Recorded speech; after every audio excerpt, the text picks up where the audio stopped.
వింటే గారెలే తినాలి, వింటే భారతం వినాలి అని సామెతండి. చూస్తున్నారు కదా, ఎంతో రుచికరంగా ఎంతో ఈజీగా చేసుకోగలిగిన గారెలు చేయడానికి. కొంతమంది అంటే చిన్నపిల్లలు కొంచెం భయపడతారు. నేను చెప్పే ప్రాసెస్లో చేస్తే ఎంతో ఈజీగా ఇలా చిటికెలో రెడీ చేసుకోవచ్చు. చూస్తున్నారు కదా, ఒక 1/2 కేజీ మినపప్పు తీసుకొని కడుక్కొని ఒక 5-6 గంటల పాటు నాననివ్వండి. అలా నానిన మినపప్పుని ఒక స్టెయినర్లోకి తీసుకొని నీళ్లు లేకుండా వడపోసుకోవాలి.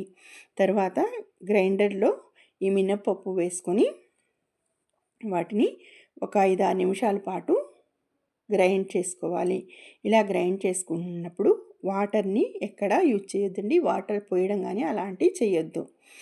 చూస్తున్నారు కదా, వీడియోలో చూపించిన విధంగా పిండి మెదిగాక దానిలో మనం సాల్ట్ని కూడా యాడ్ చేసుకోవాలి. రుచికి సరిపడా ఉప్పును కూడా యాడ్ చేసేసుకొని మళ్ళీ ఒక 5-6 నిమిషాల పాటు గ్రైండ్ చేసేస్తే మెత్తని గారెల పిండి మనకి రెడీ అవుతుంది.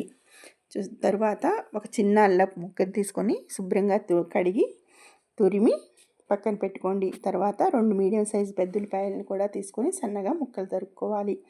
తర్వాత ఒక 10-15 పచ్చిమిర్చి తీసుకొని ఇలా వీడియోలో చూపిస్తున్న విధంగా ముక్కలు కట్ చేసి పక్కన పెట్టుకోండి. తర్వాత ఒక గ్లాస్ తీసుకొని, నేను గ్లాస్ అంటున్నానండి, మీ ఇంట్లో ఉన్న వాటిలో కొంచెం పెద్ద సైజు గ్లాస్ తీసుకొని వాటిల్లో పెద్దఉల్లిపాయలు కట్ చేసి పెట్టుకున్న పచ్చిమిర్చిని కూడా వేసుకొని వాటిని కచ్చా పచ్చాగా మెదుపుకోండి. మీరు వీటిని మిక్సీలో వేయొద్దండి. మిక్సీలో కానీ గ్రైండర్లో కానీ వేయొద్దు. ఇలా కచ్చా పచ్చాగా మాత్రమే వాటిని మెదుపుకోండి.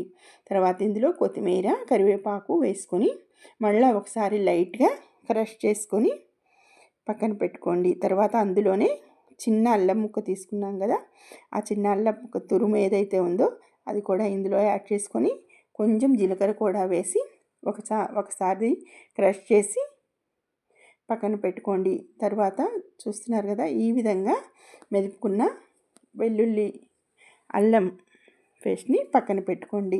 తర్వాత ఇందులో మెదుపు పెట్టుకున్న గారెల పిండిలో ఈ పెద్దఉల్లిపాయ మిశ్రమాన్ని వేసి వాటిని శుభ్రంగా 2 కలిసే విధంగా నీట్గా కలుపుకోండి. పిండి చూస్తున్నారు కదా, మృదువుగా మెత్తగా వచ్చింది. తర్వాత ఒక గిన్నెలో వాటర్ పోసి పక్కన పెట్టుకొని ఇలా కాటన్ క్లాత్ తీసుకొని పరుచుకోవాలండి నీట్గా.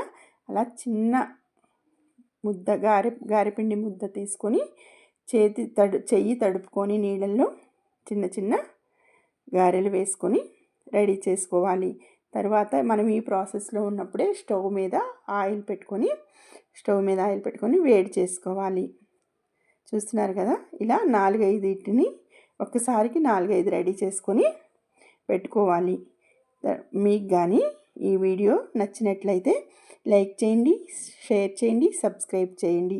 వీడియోలో చూపిస్తున్న విధంగా కాగిన పిండిలో రెడీగా పెట్టుకున్న గారెలను వేసుకొని మీడియం ఫ్లేమ్ మీద 2 వైపులా బాగా వేయించుకొని ఒక గిన్నెలోకి తీసుకొని పక్కన పెట్టుకుంటే గారెలు ఎంతో సులువుగా వంట రాని చిన్న పిల్లలు కూడా ఇలా రెడీ చేసుకోవచ్చండి. ఈ విధంగా రెడీ అయిన గారెలతో మీ ఫ్యామిలీని సర్ప్రైజ్ చేయండి. ఎంతో టేస్టీ ఎమ్మీ అయిన గారెలు రెడీ. ఈసారి మీకు పెరుగు వడల్ని ఎలా రెడీ చేసుకోవాలో చేసి వీడియోని మీకు పెడతాను.